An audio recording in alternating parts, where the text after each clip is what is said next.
Olá, boa tarde a todos. É um prazer trazer um pouco da minha vivência, da minha experiência como enfermeiro da central de esterilização do hospital no qual trabalho. No caso, sou plantonista no Hospital Regional de Campo Maior, Piauí. E trago uma palestra hoje para vocês, que é CME como protagonista no controle da infecção hospitalar, na segunda mostra científica de experiência e multiconhecimento em saúde, ou multiconhecimento em pesquisa. Então, quem sou eu? Me chamo Geralvânio Francisco Oliveira da Silva, sou enfermeiro plantonista no Hospital Regional de Campo Maior, como eu já tinha dito, sou especialista em saúde da família e comunidade, sou especialista no transtorno do espectro autista e também sou acadêmico do curso de Ciências Biológicas na Universidade Estadual do Piauí.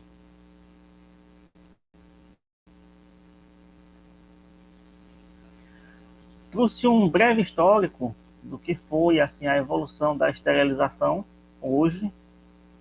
Então, começo que não segue um marco cronológico definido, porque é uma trilha muito grande que se foi percorrida. Eu peguei uns marcos e criei uma trilha resumida.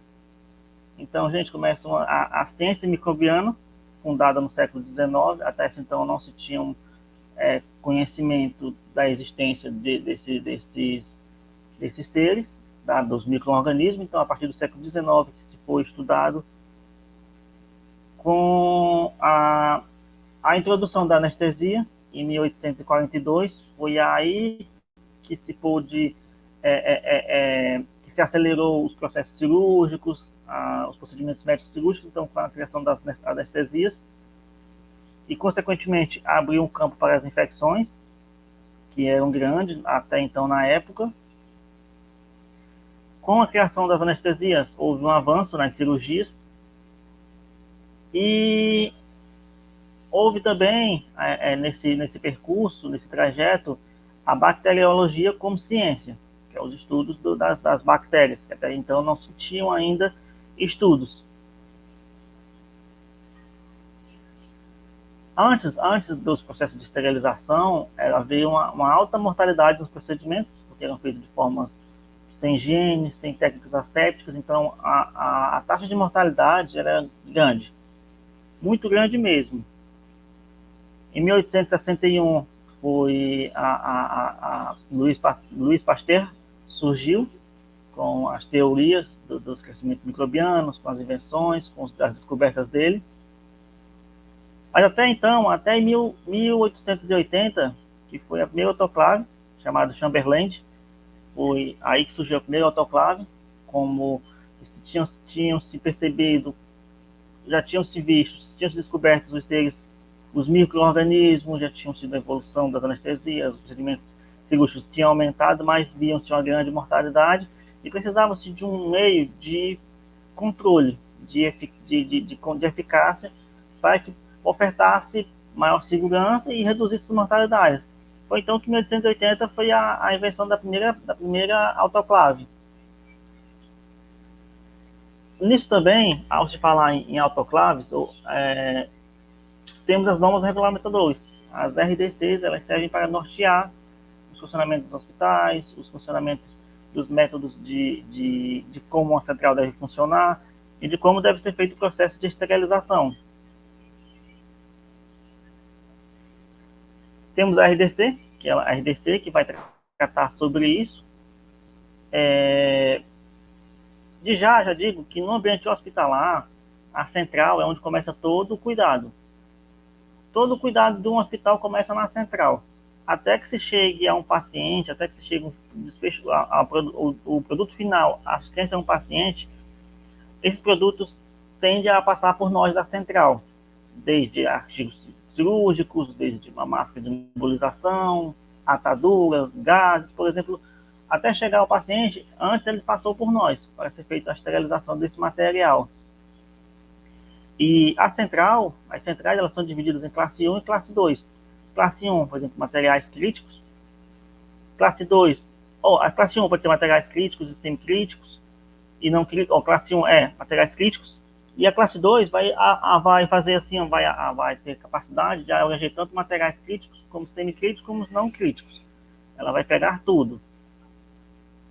E a central, ela funciona como desde de monitorização e validação.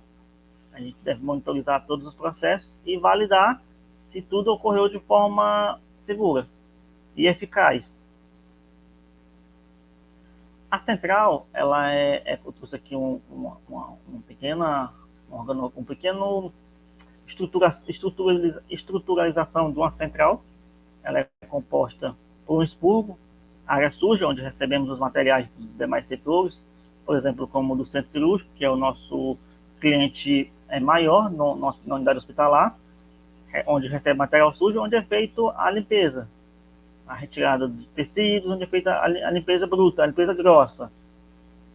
Aí, no expurgo, no expurgo onde é feita a limpeza, vai para a secagem. Secagem e inspeção. Secou, inspecionou, mandou para o preparo. No preparo é inspecionado novamente e feita a montagem dos pacotes, dos kits, e é enviado para a esterilização. Nas esterilizações, por exemplo, das autoclaves a vapor, seja ela a vapor, seja ela a gás ou a produto químico, entendeu? Preparou, mandou para dentro da onde vai ser esterilizado. Realizou a esterilização, espera esfriar, aí tem que ser armazenados.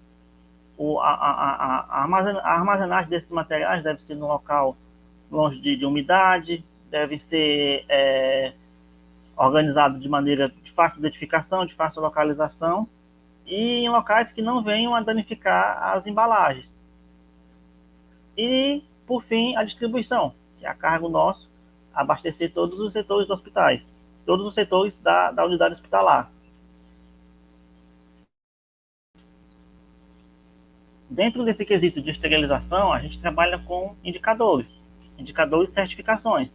Eu trouxe aqui um breve resumo, uma breve quantidade de indicadores, porque é um campo vasto, há muitos outros que é utilizado, mas eu trouxe aqui uns que foram assim, porque a gente usa na nossa vivência,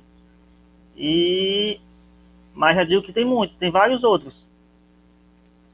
No meu ambiente de trabalho, a gente usa um indicador de classe 1, que é um indicador de processo, no caso, as fitas autoclaves, ou o próprio papel grau cirúrgico, eles são indicadores de processo. Indicam que aquele material ele entrou no autoclave. Não certifica esterilização, mas indica que aquele material chegou a entrar no autoclave. Temos os de classe 2, que são os testes Boyd-Dick, que deve ser feito a cada 24 horas, ou diariamente ou a cada 24 horas. Eles vão certificar a questão da bomba de vácuo da câmara de esterilização. Se aquela câmara está conseguindo retirar todo o ar lá de dentro. Porque não é para ter ar. Se ficou, por exemplo, vocês podem ver, esse amarelinho, é um teste que não foi utilizado. Esse todo pretinho quer dizer que a câmara foi toda, que foi retirado todo o ar de dentro da câmara. E esse que tem uma pontinha amarela no centro, quer dizer que aquilo é ar. Ficou ali, pode haver colonização de bactérias naquele local. Então, certifica-se que a câmara de esterilização não conseguiu retirar todo o ar. E temos os indicadores químicos, no caso de classe 5, que ele vai me certificar questão de temperatura dentro da câmara de autoclave. Essas fitinhas químicas, elas reagem quando a autoclave ela vai atingir a temperatura 127 graus, que é uma temperatura que já indica a morte de micro-organismos. Então, se ela começa rosinha, se ao retirar está pretinha, quer dizer que houve a temperatura de morte de micro-organismo. E como também temos um indicador químico. Temos outro também, indicador químico, emulador da classe tipo 6, que são as fitinhas, que elas também vão reagir. A diferença desse tipo 6 para o tipo 5, porque ao tipo 5 que vai abordar a questão de temperatura, O tipo 6 ele vai abordar a temperatura, umidade e pressão dentro da câmara. Se vocês vão ver aqui, ó, todos eles começam amarelinho. Você vê que ele ficou uma coisinha meio laranja, meio um amarelo, meio esverdeado. Está dizendo que foi excesso de umidade dentro da câmara, não conseguiu retirar toda a umidade, porque as câmaras a vapor, o processo de esterilização na câmara a vapor é por vapor úmido. E temos, por exemplo, o correto, esse roxinho, quer dizer que todo o processo foi feito e certificado, ou preto, ficou preto também, é uma indicação também que todos os processos aconteceram de forma correta. As centrais, elas funcionam com as principais métodos de esterilização utilizados na CME.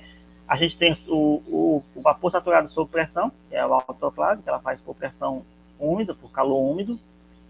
Temos a esterilização por óxido de etileno. Temos a esterilização por calor seco. Temos a esterilização por radiação gama. A esterilização por formaldeído. E a esterilização por plasma, no caso, peróxido de hidrogênio. Mais comum que eu tenho visto mais comumente utilizado é a por calor, a por vapor saturado. É uma esterilização segura e eficaz. E, creio eu, questões de custos ou estrutura física tornam a de vapor saturado, ela torna, de certa forma, mais viável. Dentro da central, a gente pode dizer que a atribuição minha atribuição como enfermeiro e dos demais enfermeiros que compõem as centrais, que o enfermeiro da central de material de esterilização desempenha um papel fundamental na coordenação, supervisão e execução das atividades relacionadas ao processamento de materiais e instrumentais. Nós lá somos eu desempenho apoio técnico para a minha equipe, eu desempenho monitorização de segurança, checagem,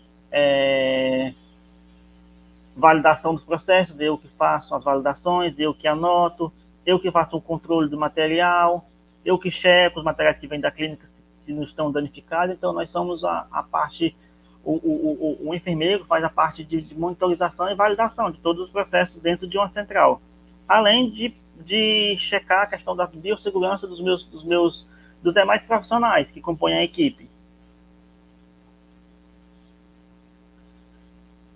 Os deveres da equipe de enfermagem, ou da equipe que compõe a central, não só o papel meu, mas de toda a minha equipe. Ela deve conhecer os processos, como é que deve ser feito a limpeza no expurgo, como deve ser feito a secagem e como deve ser feito um preparo do material. Devemos conhecer todas as etapas. Dentro da minha equipe, eu tenho um papel fundamental de desempenhar a educação continuada, promover a educação continuada da minha equipe, capacitar a minha equipe.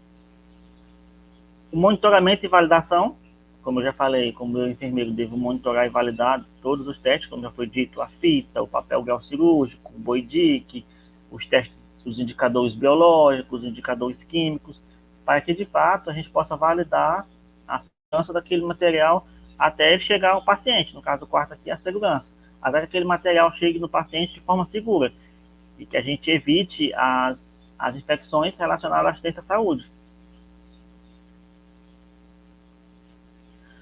O ciclo de esterilização deve ser realizado e utilizando indicadores químicos e biológicos. Como eu disse, há as fitinhas, tanto classe 5 como classe 6, como as fitas, autoclave, como os papéis grau cirúrgico, eles servem para certificar cada etapa da esterilização, como também o indicador biológico, serve para garantir segurança.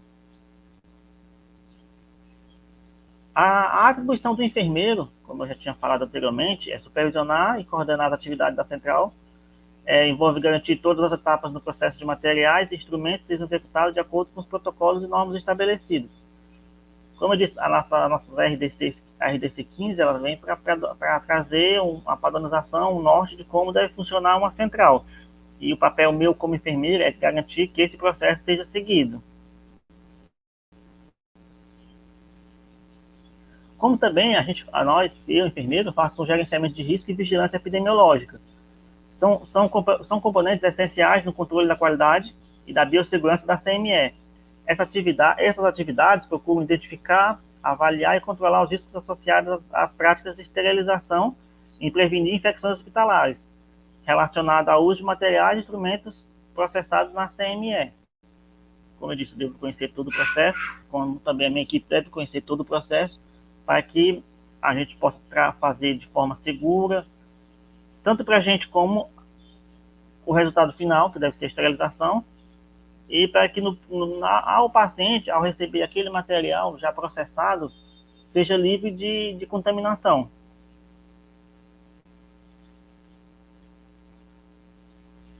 Nisso também eu trago um conceito de um trecho sobre infecções hospitalares, que são as IGAs, que são infecções relacionadas à assistência à saúde. Sabemos, quando trabalhamos em ambiente hospitalar, sabemos que uma infecção hospitalar ela vai aumentar o tempo de permanência do paciente no ambiente hospitalar. Ele vai fazer que o paciente que era para receber uma alta em 10 dias fique 20, 30 dias dentro do ambiente, aumentando ainda mais o risco que ele corre lá dentro, sem falar nos custos. Por exemplo, seja ela nos custos em ambiente privado ou público, quanto mais tempo um paciente fica na unidade, ele vai acarretar no aumento no custo, desde a equipe que vai atendê-lo, desde a alimentação, desde medicação. Então, a gente deve evitar, porque se um paciente ele fica mais do que o esperado, o custo para a unidade vai ser maior. Além também de indenização. Um paciente ele pode ser indenizado desde que ele prove que ele sofreu aquela infecção por falhas em determinado processo do procedimento cirúrgico, por exemplo, que ele realizou, ou do procedimento na assistência que ele recebeu, ele pode sim pedir indenização, porque todas essas práticas devem ser feitas de forma segura, a fim de não produzir riscos ao paciente. E de já, para quem ainda não conhece uma central ou é da central, antigamente tínhamos a central como uma punição para um profissional. Geralmente profissionais que tinham déficit nos outros setores ou que tinham problemas em equipe com outros setores, eram mandados para a central de forma de punição. Hoje não. Hoje a central é vista com novos olhos, mesmo com a constante evolução, mesmo com o debate da importância. Há pouco tempo a central era como o pior local de um hospital, para se ter um profissional lá. Ou se fosse lá é porque você não tinha competência para estar em outro setor. Mas sabe que a central deve ser reconhecida e defendida para que assim a qualidade na prestação da assistência seja garantida. Todos os demais setores devem saber, conhecer como funciona a central, como é um fluxograma da central e qual é o papel da central, para que assim ela possa ser defendida por todos. E era isso, pessoal, que eu tinha trago para vocês. E que agora gostaria de agradecer a todos, viu? E tenham um maravilhoso evento.